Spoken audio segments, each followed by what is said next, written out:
ಕೊಟ್ಟ ಮೇಲೆ ಕುದಿಯುವವನೂ ನಾನಲ್ಲ.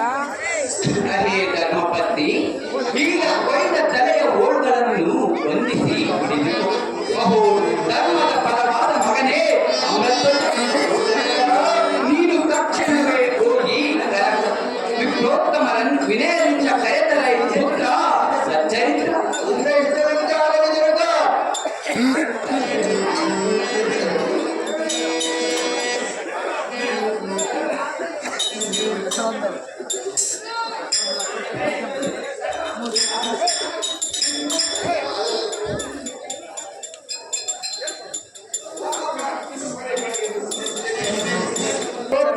ನಮಸ್ಕರಿಸುವರು. ತೀವ್ರದಿಂದ ನಮ್ಮ ತಂದೆಯು ಬರ ಹೇಳಿರುವರು.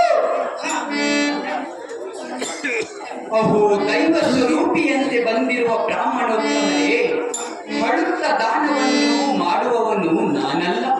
ನನ್ನ ಮನವೊಪ್ಪಿ ದಾನವನ್ನು ಮಾಡಿರುವೆ.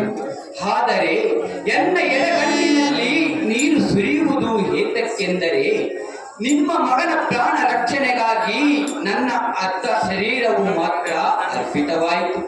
ಈ ಅರ್ಧ ಶರೀರವೇನೋ ಸಾರ್ಥಕವಾಯಿತು, ಉಳಿದರ್ಧ ಶರೀರವು ನಿರಾರ್ಥಕವಾಯಿತು ಎಂದು ದುಃಖಿಸಿ ಎನ್ನ ಎಡಗಣ್ಣಿನಲ್ಲಿ ಮಾತ್ರ ನೀರು ಸುರಿಯಿತು ಅಷ್ಟೇ. ಕರಗಸದ ಗಾಸೆಯು ಮಾತ್ರ ಲೇಸವಾದರೂ ಇಲ್ಲ.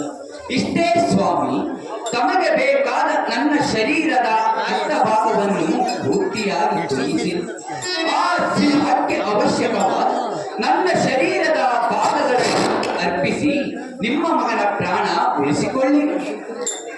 ಮಯೂರಧ್ವಜ ಮಹಾರಾಜ, ಚಿಂತೆ ಇಲ್ಲ. ನೀನು ನಿನ್ನ ಕುಲದೇವರನ್ನು ನೆನೆಯುತ್ತಾ ನಿನ್ನ ಉಳಿದರ್ಧ ದೇಹವನ್ನು